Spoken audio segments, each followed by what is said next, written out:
Hello and welcome to the Confidence Academy podcast. My name is Lilli and I am a transformational confidence coach and founder of the Confidence Academy Members Club. I know that you're stuck in a cycle of feeling anxious, lost and frustrated, but I'm here to tell you that the anxiety you're experiencing is not a weakness. In fact, it's a message. It's a sign that you are a precious soul with an important mission to fulfill. When you stop feeling afraid of the anxiety, you get your power back. You remember just who you are and why you're here. The fact is that the world needs your gifts, and the time to rise is now. Join me as I help you to navigate through those feelings of frustration and anxiety so you can get on with living your life exactly as it was meant to be lived, full of inspiration, fun, and in full alignment with your soul purpose. Are you ready? Let's do this. Hello, welcome back to the Confidence Academy podcast. My name is Lilli and today, and Sophia's here, I should say as well. And I'm here today with Michala Leyland, who is an energy and performance management coach from Liverpool. So we've got someone from the UK on the podcast today. Hello, Michala. Hi, Lilli. Hi, Sophia.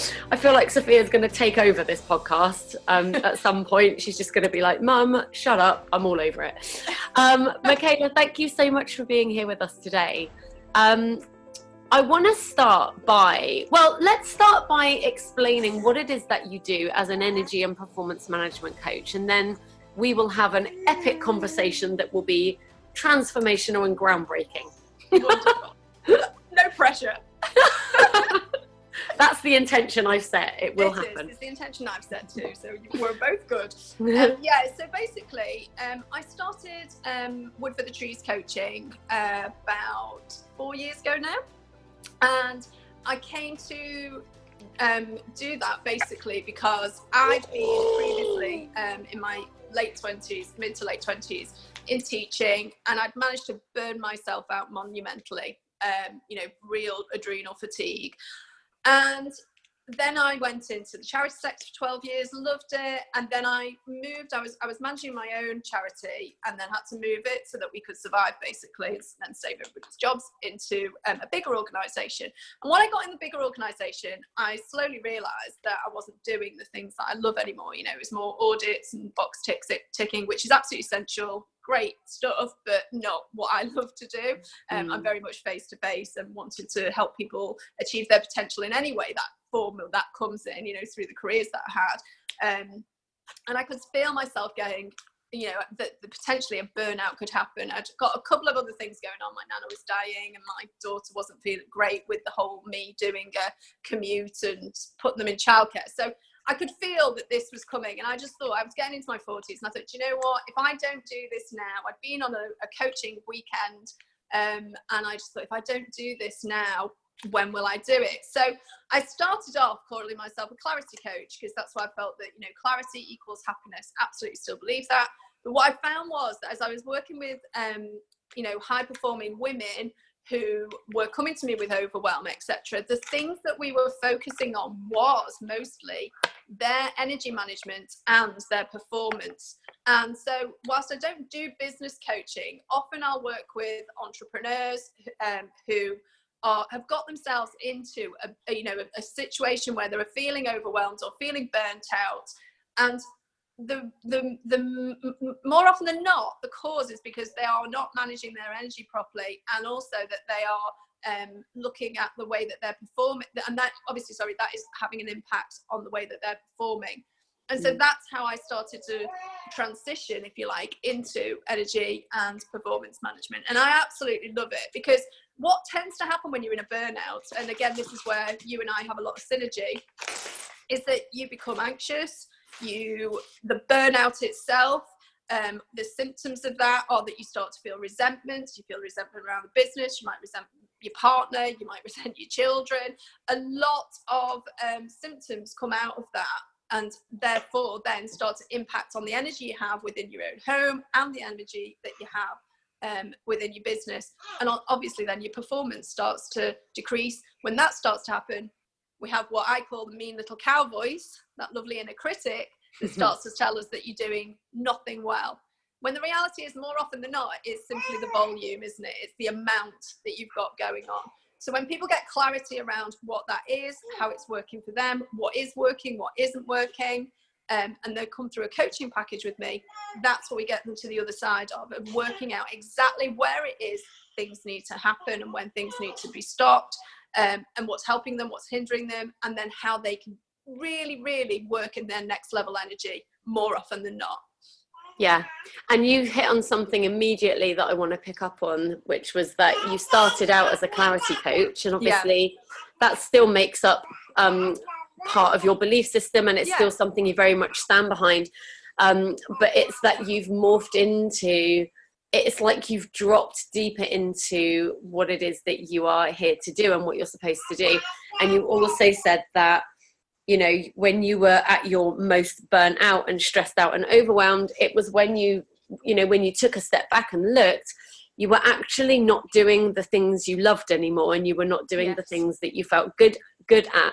And I'm a massive believer in, I mean, there's a lot of factors that go into feeling energized and feeling inspired and motivated and all of that. But I think the first place to look is at the things that you're doing day to day, and on a scale of 0 to 10, how much those things light you up. And obviously, you know, with life, there's going to be things that you maybe have to do. Like, for example, I hate putting petrol in my car, but I have to put petrol in my car, otherwise it doesn't go. And so I'm just going to have to go and chase the baby because she has run. Go for it. She's legged it into the next room. 2 seconds.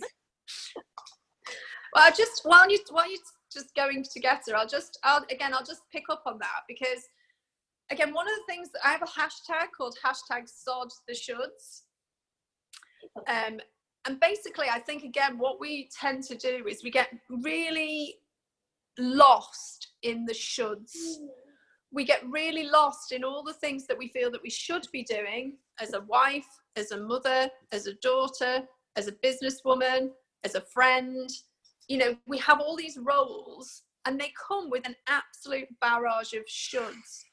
And I think what happens, again, is that for a lot of women, and that's particularly why I focus on women, is I don't work exclusively with women. I do work with men because they have their own shoulds too.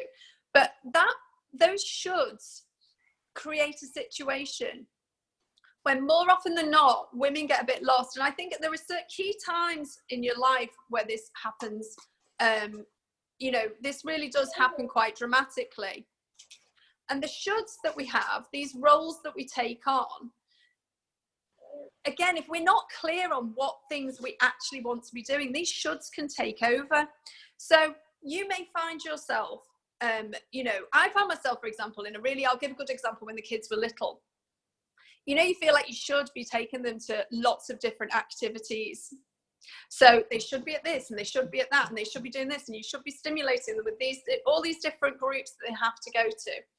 And the reality was that was absolutely had me on my knees trying to get them from this side of the city to, you know, the town to the other side of the town.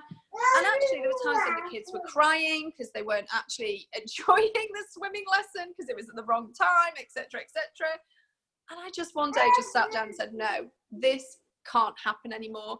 And I cut back on about half of the things that I felt they should be doing, and we enjoyed what they were doing so much more. Same in the business side. You know, you can be looking at your business. Think about your social media management. You know, you feel like you should be everywhere. You know, I love loads of what Gary Vee says. Absolutely love loads of what Gary Vee says. But actually, to say that you should be on every platform for a sole entrepreneur with no backup is just a recipe for disaster, because you will burn yourself out. There is no way you can be everywhere on everything. I did it with Periscope. I really nearly got to a point where it's like, oh my gosh, I was loving it so much, didn't realise, you know, how much I was doing. And I had to then think, no, you've got to be strategic about this. So I think, you know, just as you said, you end up doing all these things that you feel like you should be doing, when in reality, you need to #Sod The Shoulds, get the clarity, and then decide what's important and which things that you are going to absolutely go for with the passion and the heart that you want to go for them with. Yeah, I couldn't agree more. And I was chasing a baby around the room for part of that, but I could still hear you coming through my headphones. And I think that's such a key thing. And something I started doing towards the end of last year was just allowing myself a little bit of extra time to question why I was choosing to do certain things. Yeah. And that all came down to shoulds. That all, you know, a lot of the things I was doing were because I thought I should, but more often than not, because I was aware that other people thought I should, or even I thought they thought I should. Yeah. And actually, for a start, you're probably wrong. Like, people probably don't give a crap what you do left or right because they're too busy stressing out over what they're doing anyway. Yeah. And the other thing is, I think it's great that we're in a time where we have the internet and we have these platforms where people can share what's worked for them, and it's fab. And I love Gary Vee as well. But I think the point is, he's saying you should be on every platform, da da da da da. I think the point is, if you feel aligned to be on every platform, don't turn your back on that and then do it. But at the same time, don't go and sign up for 500 things because Gary Vee told you to do it. Absolutely. Because Marie Forleo said to do it, or even because I said to do it. Like, you know, people listening to this podcast, you could listen to everything I say. You don't have to do a damn thing about anything I say. I absolutely, I agree, Emily. And I think, again, one of the blessings and curses of the platforms that we have, obviously, you know, when I'm coaching, I don't tell people what to do unless I've got a mentor hat on, because that's a different thing. But again, the word coaching has been morphed into this thing. And largely because, again, when you are online trying to connect with your audience, you know, obviously there are times when you're giving advice or you're saying how something worked for you. And I say that all the time. You know, if I put out a post with saying, so, you know, giving some advice or saying something, that I say at the end of it, #Sod The Shoulds. Because I don't want me getting up at 6:30 and doing some yoga before my kids wake up, feeling like a pressure for you. Because it works for me. It might not work for you. Yeah. You've got to work out what's going to work for you. What is going to make you most energetic? What is going to light you up? I've got a friend who doesn't get up till 10 o'clock and she doesn't go to bed till 1 o'clock because that's what works for her. Now, that wouldn't work for me because, one, I've got children who, you know, I mean, actually, I could probably now, they probably could get themselves just, but again, that wouldn't energetically work for me. I like to get up early. I like to try and go to bed before 12. You know, I like to have a decent amount of sleep. So that's what works for me, and that's what I've worked out energetically is best for me. But if it doesn't work for somebody else, don't do it. Find your own way. Yeah, and I get this image in my head. I was thinking about this recently, where it just seems like there are a bunch of people on the internet or on TV or in magazines or whatever going, oh, look what I've done and my life's brilliant and blah, blah, blah. And then there's a whole pile of people below them just turning left and right and going, oh, okay, that worked for them. Maybe I should try that. Oh, no, wait, there's something over there. Maybe I should try that. Oh, no, wait, there's something over there. And all the time you're doing that, you're ignoring your inner nudge. You're ignoring your inner voice. Your inner voice knows best. And the thing is, if you see anyone who has done anything that's worked for them, it's because they were internally guided to try it. Absolutely. And the coach I love to follow, who I talk about all the time, Katrina Ruth, keeps talking about the fact that she built her multi-million-dollar business based on hunches and nudges and actually completely sodding the shoulds and completely, you know, taking the advice and going, no, that's not going to work for me. And, you know, when she went out online, online coaching wasn't a thing. There were no programs to take to teach you how to build an online business. There were no platforms where you could get that support. So she had no choice but to just do what felt right in the moment. And so the thing I love about her coaching is she'll say, right, well, I've done this. She can tell you the things she's done, and she can write, you know, sheets of instructions, and you can get the manual and the t-shirt and everything. But at the end of it, she's like, but do what's right for you, because you could tick off every one of those things on the list. And if you're ignoring what's inside of you, it was not going to work. And I think that's relevant for business people, that's relevant for entrepreneurs, but it's relevant for everybody. If you are stuck in a place in your life right now where you recognize that you need a shift, then the first place to search is within yourself. Absolutely. And that's, you know, I think that's the thing with me with burnout. When I wrote my book, Bounce Back from Burnout, that's the whole point. The whole point of the book is burnout's an opportunity. I don't see it as a bad thing anymore. If I have another burnout, hopefully I won't, you know, hopefully now I've got enough you know, techniques and strategies in place to stop me getting to that point. I listened to myself and I've got enough self-awareness. I didn't in my late 20s. I didn't listen to that internal dialogue at all. I ignored it. I didn't even listen to the physical symptoms that were happening to me, losing huge amounts of weight and, you know, not being able to sleep, etc. I didn't listen to any of that. Now, if I, you know, it can only go on. Things do come up, you know. And if they go on for more than a few days, a few weeks, then I go, you know what? I need to reassess here. What is happening? Regroup. Because burnout is a massive opportunity. It's a massive opportunity to say, okay, something is not working here in my life. Now, for me, the teaching environment at that time, for somebody who had no boundaries, hadn't even heard of the word boundaries, you know, had low self-esteem. I didn't believe anything that I did was good enough. I'd got second to department after 2 years and was put into second to department above colleagues who'd been there for hundreds of years, literally. Some of them. You know, I still saw myself as a failure. Well, of course, then what do you do when you feel like that? You just work harder to compensate. And so, you know, now seeing and recognizing those patterns and having that self-awareness makes you say, no, well, actually, this, if you can feel yourself going down that road again, stop, regroup, reassess, get clarity, and it has to come from within. Now, of course, you can work with a coach to guide you. They ask amazing questions. You know, my coach yesterday did an absolutely brilliant question on me about something I've been feeling in the last couple of weeks, and that was it. It just completely unlocked it and made me reassess exactly what how I've been managing a certain thing that's been going on in my life recently. You know, I was working with a client a couple of weeks back, and again, she was at a point where her relationship was in such jeopardy because of the way that she's been working, that actually, again, just the questioning that I gave to her made her absolutely recognize that if she didn't change the way things were happening, she wasn't going to have a relationship for much longer. And this was a 20-year marriage, you know, this wasn't, you know, just a fly-by-night relationship. This was a 20-year marriage.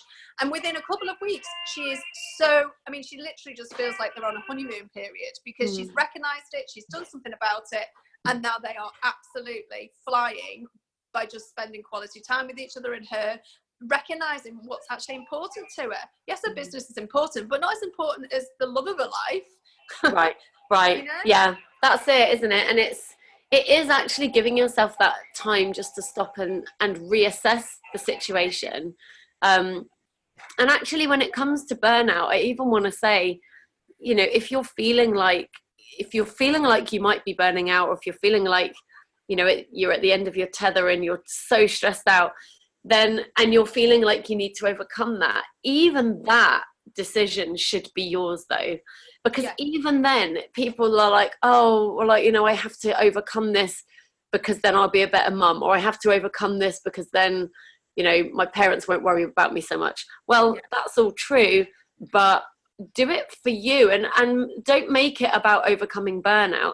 Just recognize that you get to live a life of flow and purpose, and, you know, the burnout and overwhelm, like the anxiety, is a symptom of being out of alignment, I believe. No, and completely. I think, and you know, not recognizing how valuable you are as a person, that it's right. Okay. And it's funny you should say that about the parents, because that was one of the things, you know, for me, I stayed in teaching because I didn't want to let my parents down. You know, I'd gone to university. It's the first person in my immediate family to go to university, and that felt like, you know, to go and do all that training, all that you know, to go do my teacher training, etc., and then to say, actually, I don't want to be a teacher. I felt like I was failing them. When I told my mum, And again, it was interesting, you said it before as well, you know, you've got, again, that the inner critic, you know, the mean little cow voice will tell you lots of things that completely skew everything out of perspective.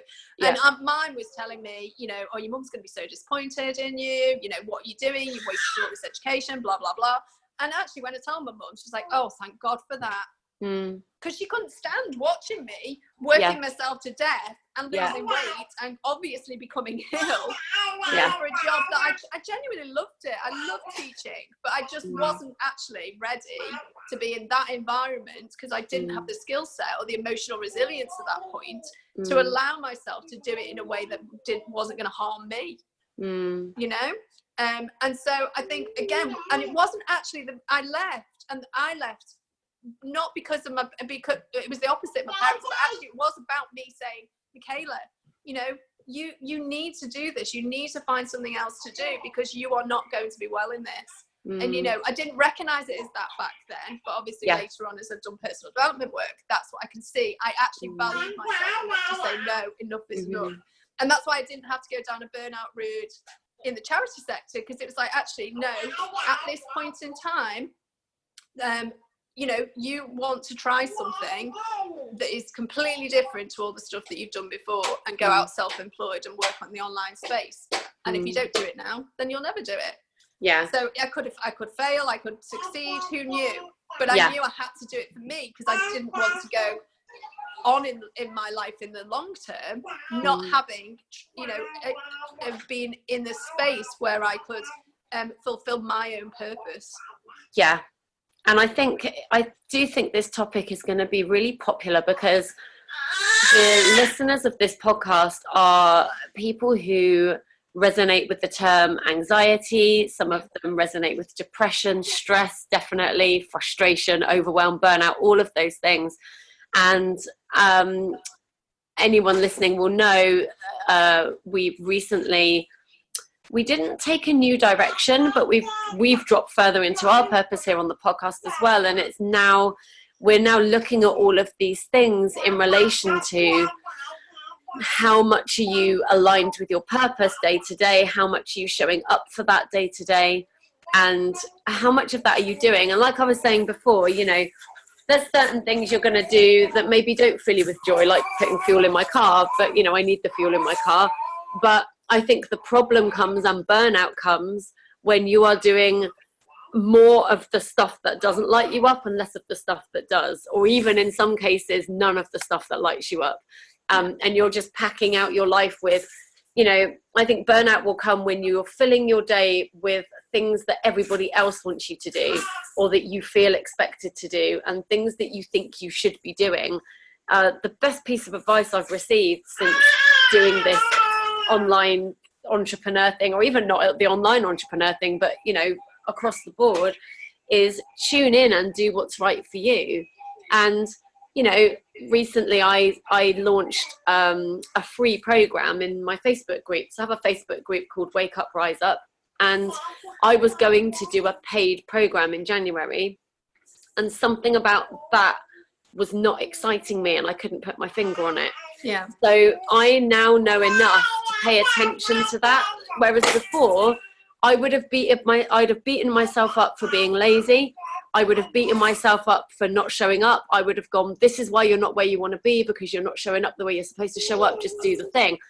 But now I know enough to go, okay, well, there's resistance here and it's not coming from fear, so where's it coming from? And I sat with it and I tuned in and I was like, do you know what? I don't think I'm supposed to charge for this program. Charging for it felt wrong. Yeah. So I toyed with the idea and was like, well, okay, how does it feel to offer it for free? And the minute I decided to do that, all of the energy flooded in. Yeah. And all the excitement came back. And so far we're 8 days in now. It's going to be day 8 today. And I'm going in every single day into the Facebook group. I'm intuitively channeling a message for the group. I'm delivering it on a video, and that's it.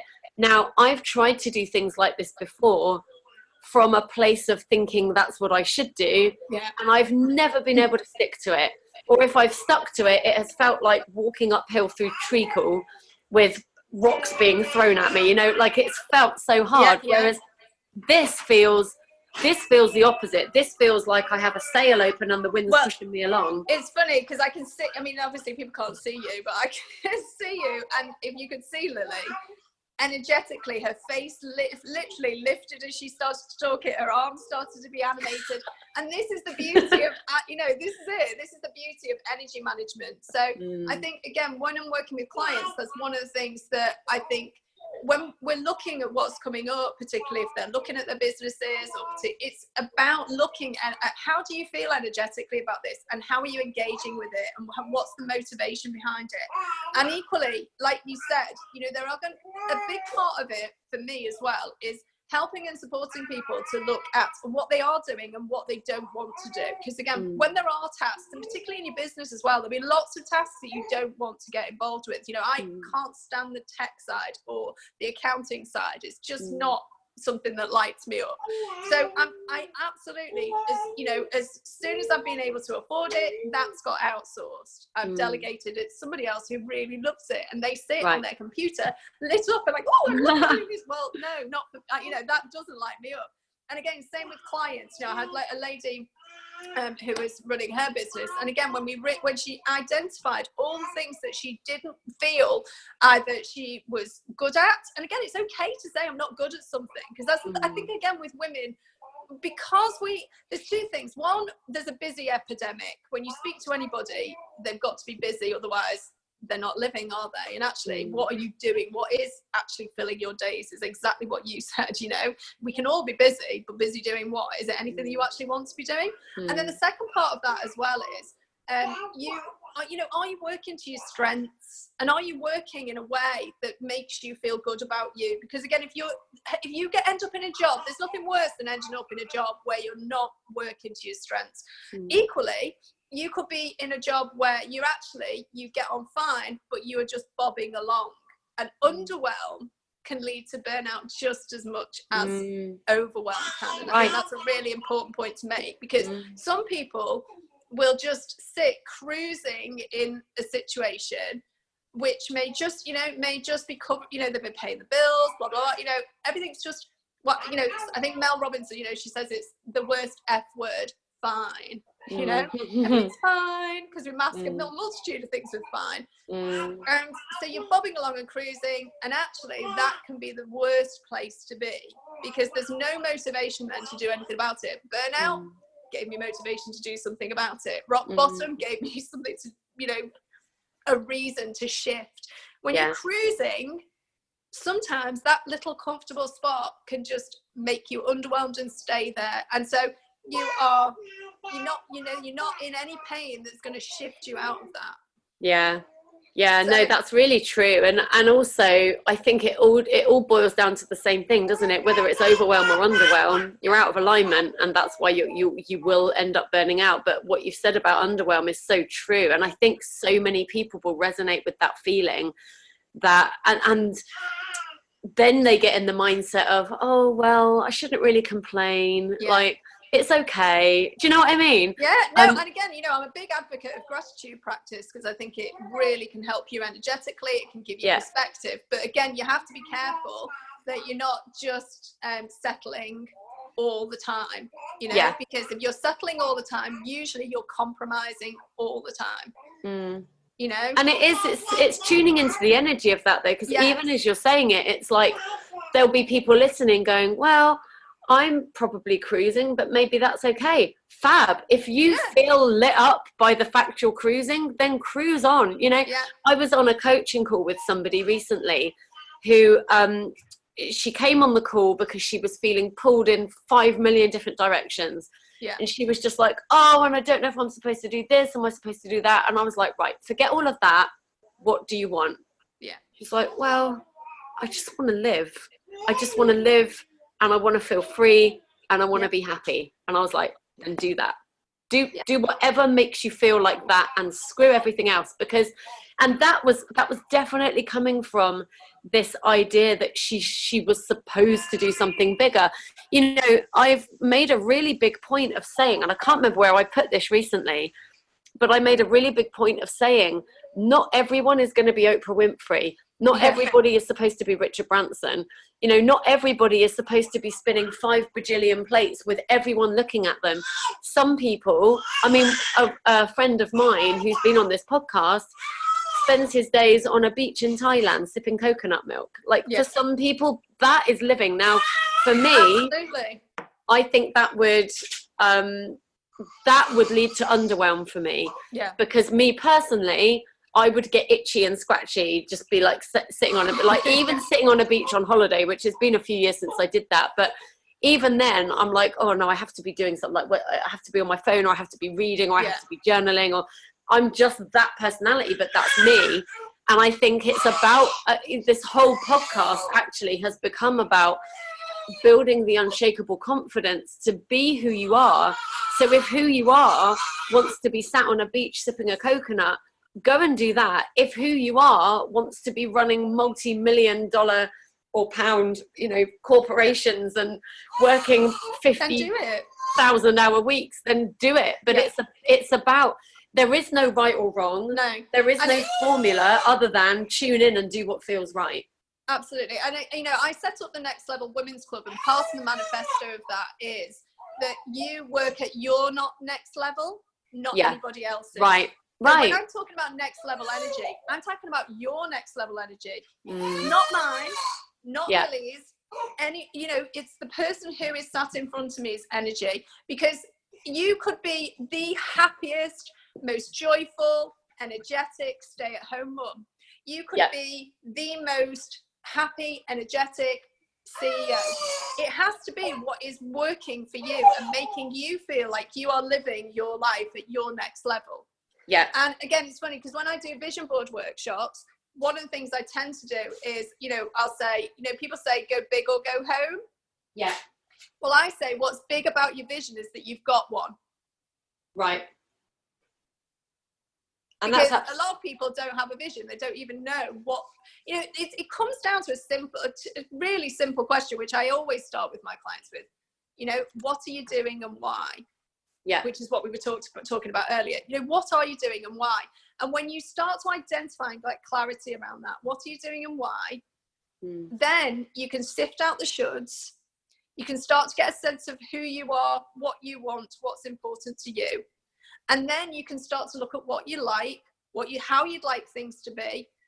You start to enjoy the bits that are here right now. Yeah. That are absolutely fantastic.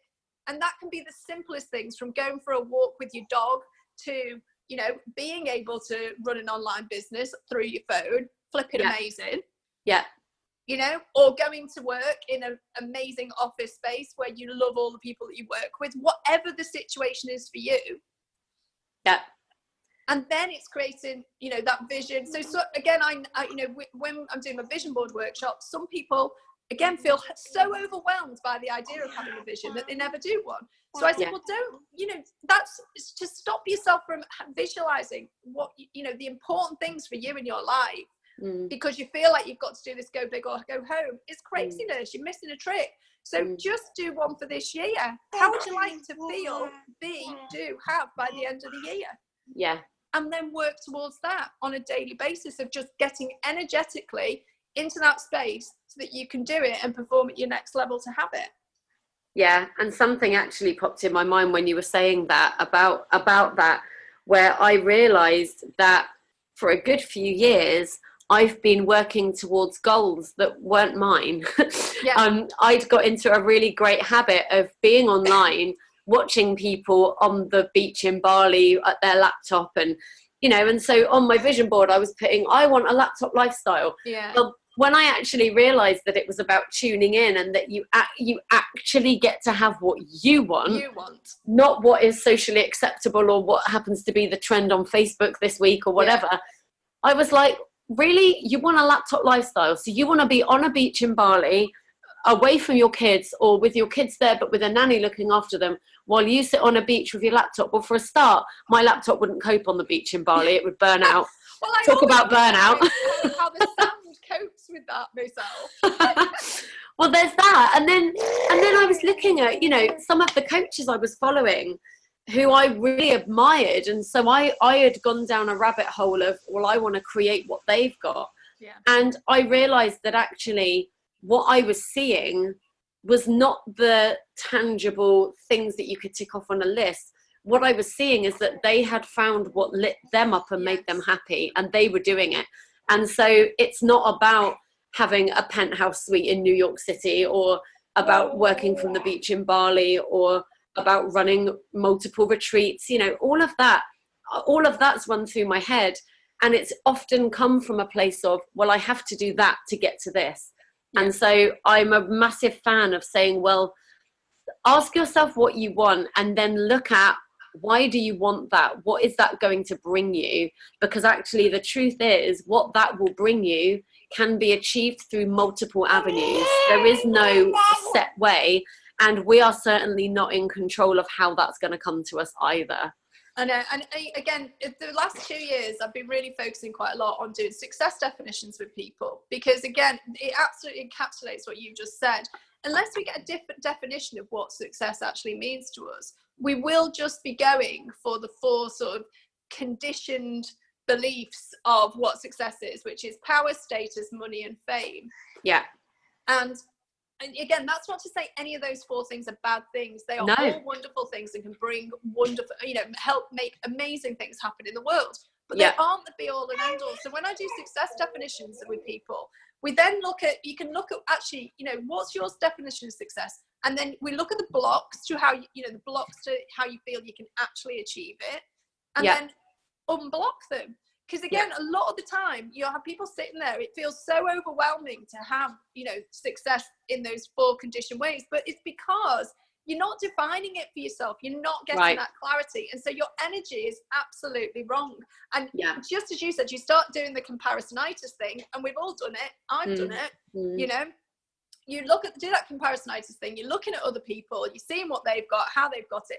You have no idea what's going on behind the scenes. They might take that lovely shot in Bali and then be, I don't know, having some terrible relationship crisis behind the back of the scenes. Do you know what I mean? You just don't know. So it's really important. Again, this is where I come back to clarity equals happiness, because ultimately, the clearer you are on anything, the more important it is. And then once you've got that clarity, it's about managing your energy around that, making sure that you are in alignment, so that you as you're going along, and being, I think, again, I'm a bit of a pragmatist, so I like my woo-woo stuff, but I am actually quite a practical girl. And so it's very much for me about looking and saying, okay, what's realistic? So if I look and say, right, I don't want to do the cleaning anymore, what is it going to take for me to have a cleaner on a weekly or a monthly or whatever basis, and that's again with my clients. It's like, okay, how much are you doing that? Or is it about shifting the mental load in your own family and saying, right, actually, I don't, I need to set up a team effort in my family. I'm not a slave for everybody. Everybody has to get on board here and work towards that, I haven't got a plate that isn't chipped at the moment, Lily, because I'm training an 11-year-old and a 13-year-old how to unload and load the dishwasher.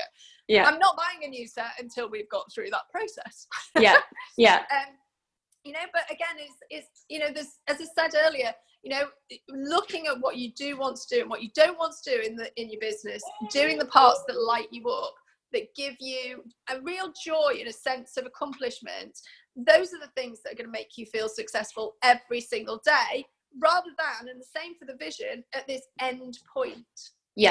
This when you get there feeling. And actually there is no end point. And there is no end point. And if you're not in the habit of looking at where you're at now and having gratitude for that, gratitude is not some wooey thing that's kind of fluffy and nice to do. I mean, it is nice to do, but it's essential. If you're not in the habit of appreciating all you've got now, then how are you going to appreciate it when you've called in whatever the next thing is that's coming? Absolutely. You're not gonna be in the habit of seeing what's coming. You're gonna already be looking at the next thing. And that was a big slap in the face for me when I realized that that's what I was doing. Like, the reason I always felt like I was failing is because I was never satisfied with having reached the goal. It was like it was the thrill of the chase that turned me on. Exactly. So you just do the tick and then you're on to the next. Can I just tell you, Sophia has found a croissant that was discarded by her brother this morning and is now ramming it into her mouth. The croissant is about the size of her. Well, do you know what? This is what I love about kids. because they know what they want and they just go for it regardless. Do you know, I watched her because she tried to reach it and she couldn't quite reach it, and her fingertips touched it and she pushed it away. So then she kind of gave up and she sat down and she sucked on her little pouch a bit more. And then she went back to it with a new plan. Yeah. And now she's upended the plate. There's now croissant all over the floor. Well, there's a girl. She's got it in her. I love it. I love it. I'm not even mad. I'm quite proud. I'm proud of it too. Sophia, is that nice? Is that nice? God. Oh my Lord. Yeah, I think this is really important. And one of the reasons that I wanted to work with high performing women as well is because I know for me, admitting to that feeling of feeling a failure or, feeling like I was an imposter, especially when I got second in department, I felt so out of my depth. And actually, if I'd have just asked for some help, I never told anybody. And again, that's where I think working with a coach really helps, is because that I always think of myself as like a business ally. So for those, leaders who are wanting to share some of these vulnerabilities, to share some of their fears, to allow somebody to, in a little bit, to, allow them to be really, truly honest with themselves, that is such an amazing asset to them in their business, in their life, because it means that they then can be as absolutely flipping amazing as they are, because all that anxiety, all that burnout, etc., strips them. Yeah. Because it then makes them feel, they're just tapping into the fear, tapping into the doubts and the all those things that are sat in that inner critic voice, in that mean little cow voice, and skewing the perspective on who they really are and how they can be in the world. Right. Yeah. And I think you're right. When I was saying earlier, the biggest lesson I learned was to tune in. Yeah. That's not to say that we're not going to need support along the way. We absolutely will. But even that becomes an inner nudge choice. Yeah. The coach that you choose to work with, you shouldn't choose a coach just because they've got a spanky website or just because they've been in Forbes magazine 100 times. No. That might be the coach for you, but it's not those tick box things that are going to do it.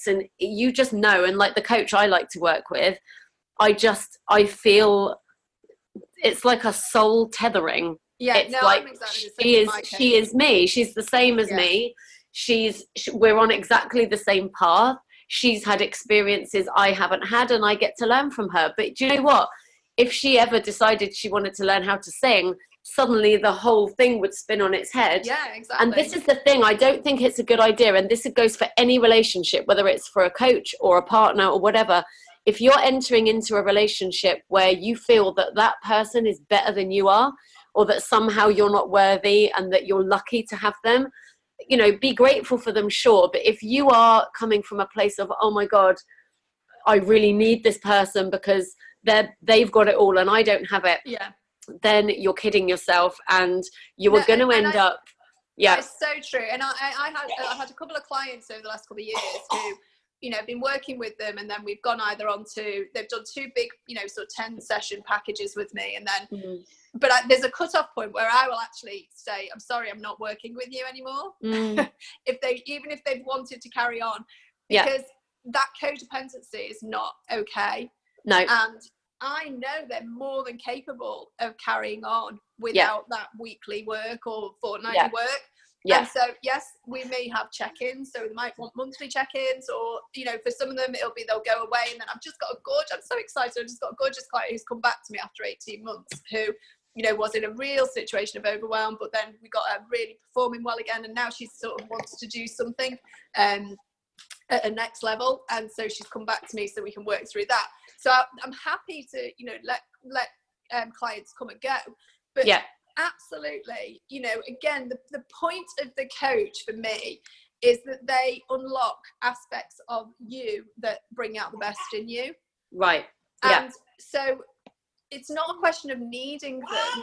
No, absolutely. It's about using that support mechanism when you need it. Yeah. Absolutely. Actually, I did write a blog post about this quite a while back, where I realised I was wanting to sign up for a programme, And it was coming from a place of feeling like without it, I was not enough. Yeah. And I realized that actually you shouldn't sign up for a program because of that, because that program is never going to give you what you're looking for. And it's the same with a coach. If you're signing up with a coach because you think you are lacking something and you think that coach is going to fill in the missing piece, then you're gonna have the coaching. You'll learn some stuff for sure, but you're going to end up still feeling like that thing is missing, because the missing piece is you. It's the realization that you have the power to do that. And for sure, go and find the people, surround yourself with the people that can mirror that back to you. But don't for 1 minute sign up for something because you think without this I can't succeed, because it's a lie that we tell ourselves. Absolutely. And again, I think the problem is, though, again, when we look at the coaching industry, there's a lot of people making people feel like that is the case as well. Oh God, it's because they've all been taught to lead with the pain. Like, we're all taught lead with the pain point, like find out what they're in pain with and then tell them you can fix it. Well, I totally reject that now. Mm-hmm. I literally just feel that speaking from my soul, saying what's on my heart, sharing what I want to share is all I want to do. And since I've started doing that, the most amazing people have found me. They've messaged me off their own back and gone, can I join your choir? Or can I sign up for some coaching? Or, whatever they want to do. Yeah. And it's perfect. And then there isn't that codependency, because my soul spoke to theirs the same way that my coach's soul spoke to me. And that is so true. And I've had it, so many of my clients go, oh my God, the universe sent me to you. Yeah. Just because, again, it's been that synergy. So my energy has matched their energy, and they've known that having that relationship for a period of time is going to elevate them, in the sense of them giving themselves the time and space to get the clarity. Yeah. And, they've known that I'm the right person for them and that I'm a safe space to do that. And that, to me, is a really great coaching relationship. Totally. And I think, it's a real privilege to work with people. And I genuinely I think one of my superpowers is that I see the potential in people. We were talking about this before we went live in terms of singing, where I said, a really great singing coach will see the potential in her student, even if the student can't see it for themselves. And I think that's definitely one of my superpowers, and not just when it comes to singing either. I genuinely will meet human beings and I will see what they're capable of, even if they are in a place where they really can't see it for themselves. Yeah. And so therefore it's never about, I would never want to be the person who is sitting up on a pedestal, teaching down to the minions beneath them going, look what I've learned. Because I just think there's mutual energy exchange to be had. Oh, and absolutely. I mean, do you agree, Lily? You always learn from, genuinely the people that you're working with. I genuinely. I say that to my clients all the time. Oh my gosh, I've learned so much from you as well in this process. Yeah, genuinely. My best relationships, most of my clients now are my friend. I would class them as friends, and it's for that reason. We support each other. It goes back and forth. Yeah.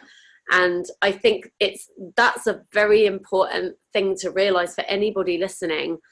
You are valuable and you are powerful, and you should not be with anyone who makes you feel anything other than that, Absolutely. And if you're going to have one reminder from any podcast episode, let it be that you stand up on your own 2 feet. You are not incomplete and you're not broken, and there is nothing out there in the universe, not a person, not a program, not a book, nothing that is going to complete who you are, because you're already complete. You just need to go and find the people who, like Michala said, are going to mirror back that energy to you, and who maybe, you were talking earlier about recognizing strengths and that it's okay to say when you're not good at something.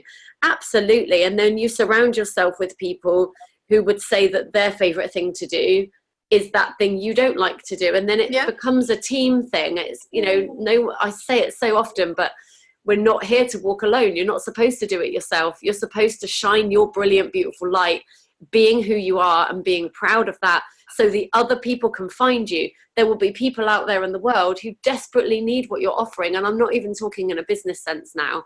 I'm talking to you as human beings. Yeah. There are people who need you to be all of you unapologetically, because you are the perfect fit for other people. And so it's so true, you know. And again, when I think of a business situation, then I'm like thinking, you know, when I was leading teams, one of the things I loved the most was bringing people with different personality types, different skill sets together, and then putting them together in a project and making that project come alive. It's just such a rewarding feeling, bringing out the best in everybody and having everybody recognize the strengths in everybody else in that team as well, you know. And as leader of that team, that was one of the most amazing parts of, you know, managing people in different settings. And I think, again, as a coach, with your coach, you know, with your clients, it's again helping them to identify their strengths, helping them to identify their weaknesses, and then finding the ways that they can work best with that, you know, particularly if they're in a solo entrepreneur scenario, where they may need to build a team around them, or whether it's, you know, they're already in a corporate setting or whatever it might be. And then, and again, sometimes that, you know, it's been interesting working with clients where, you know, they've really, really struggled and been in overwhelm. But actually what we've identified is it's because the team setting that they're in, there have been people who are really, really incompatible with the way that they work. And once they understand how that other person's personality types, what works with their personality type, it's been incredible, because the whole relationship shifted as they've been able to then communicate in a much more emotionally intelligent way with those people, to allow them to, you know, bring out the best in them as well.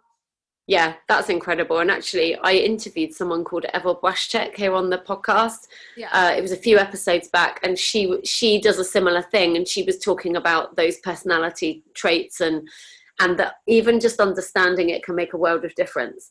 And as you were talking, I just thought, you know, if we all imagine, I don't know, 10 brilliant people in the world, like, you know, Richard Branson, and this is subjective. There's going to be people listening going, oh, I hate him, but whatever, just for the purpose of the exercise, do this with me. So my 10 people that I think are brilliant would be Beyonce, Richard Branson, Gordon Ramsay, Jamie Oliver for chefs. Who else do I love? Alicia Keys, Marie Forleo. I'm going to have to put Kat Ruth on the list because she's my favourite coach. You know, I'll say Brett Moran because he's awesome as well. And I don't know, 2 other people. But let's just say that those people were all got put in a room together, and then they asked Beyonce to cook the meal, and they asked, I don't know, Richard Branson to entertain the O2 Arena, you know, and sing. Do you know what I'm saying? Like, exactly. All of these people are brilliant because they have found what they're brilliant at, and they are doing it unapologetically. But, you know, I definitely don't need to see Richard Branson in one of Beyonce's stage costumes. Well, unless it's for comic relief. Yeah, I'm lying. I would pay good money to see it. But do you know what I mean? Suddenly, he would not be at the top of his game. Absolutely. And again, it comes back to confidence, because, again, those people have taken their strengths. They have got so much competency in that area now that they can strut out on any stage and perform at their highest level, because they have entourages of people doing all the things they don't like and the things that they know that they're not good at. And that's why they're successful, and I'm putting speech marks around that, in their own right, because of those things. You know, Kat Ruth, she's fantastic. Again, she has a massive team around her doing all the stuff that she does not want to do. Right. You know? So again, I think this is where it's really important.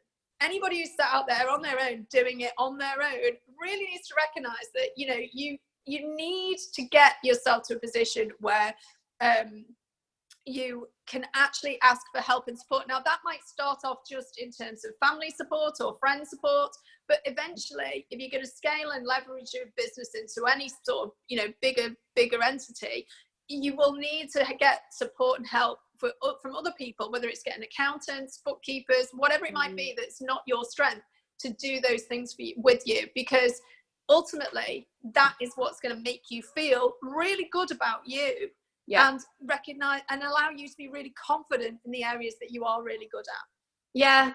And in the meantime, because I know how it feels when the money isn't there, or for whatever reason, it's just acknowledge that you're not supposed to be the Richard Branson of everything. Exactly.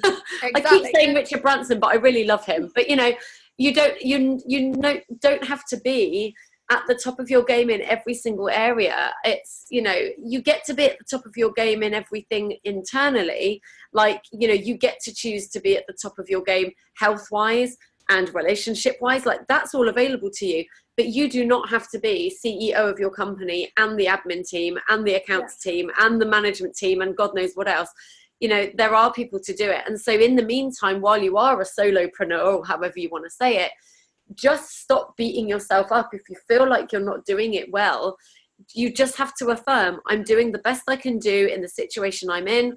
And the vision I have is that one day someone will do this for me. 100% I will have a chef one day. 100%.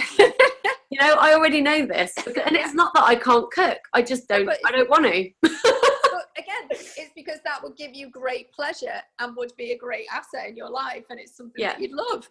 So, I think it's really, really important. And again, I think that there's a, you know, the whole concept of the mental load, you know, particularly in the family, is often carried by females. And the fact that you do feel like, you know, and I'm lucky, I'm not lucky actually, I very much chose somebody who was a real partner, a true partner in every sense of the word. But, you know, we share and divide the labour in the family, you know, and now I'm getting my children to share the load and the labour in the family. You know, they will moan about it. They will tell me that they aren't slaves.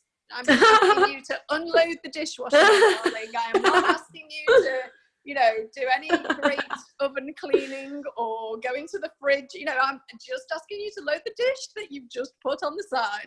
You know, it's not a great thing. But again, it's same in the workplace as well. You know, you choose how you delegate this out. And again, it's about just taking little small steps, but doing it step by step, so that you can have great energy and you can perform at your best and you can feel really good about you. Yeah. No, it's perfect. And that's made me chuckle. I've got all of that to come with my children, the loading of the dishwasher. But, you know, I think it's important to share out the physical tasks and the physical work, but it's the mental load as well. And so that, you know, you're right. I mean, I'm the same with my husband. We share a lot of the things out as well. But the most valuable thing we have is the ability to speak when something is worrying us or when something hasn't gone well, you know, or to share when it has. You know, it's not feeling like anyone has to take that on. And I'm really trying to bring my children up to understand that it's okay to be sad. You know, I've really caught myself a couple of times while they've been children and babies crying, because we will just without thinking say, oh, don't cry. Whereas now I'll stop myself and I'm like, no, do you know what? If you're sad, cry. It's totally fine to cry. Do you want to tell me why you're feeling sad? And then they will share that. And then we're breaking down that belief that you have to suck it up, that it's a stiff upper lip and, you know, you have to steady yourself. And I mean, depending on where you are in the world and what your environment is, I know that there are some situations where it's maybe not appropriate to have a breakdown and you may feel like you have to suck it up, and there will be times where that's right. But I feel in your own home, you should be free to express your emotions and allow them to be processed, because that is really how you're going to get to the other side. Definitely. And I think the other thing as well is, you know, in my burnout scenario, it was absolutely because I was repressing all the emotions and I wasn't sharing any of my vulnerabilities, and I wasn't telling anybody where I wasn't feeling, you know, happy or confident or capable or whatever it was that I wasn't feeling. And I think vulnerable leadership as well, just as a theme, you know, again, with my clients, quite often we'll do work whereby, say they've got a meeting where they know they're going to be quite vulnerable or get emotional or get, you know, passionate about something. We sometimes work on that prior to them going to that meeting so that they can be emotional in a passionate way, but in a way that doesn't, you know, again, it's safe for them to do it in a way that isn't going to jeopardize their position or the way that people think about them. Because unfortunately we're still in a situation where, you know, if you went into a boardroom and started crying about the redundancies that you're about to make, unfortunately there are still people who would judge that and say, you know, that person was weak and shouldn't be doing the job.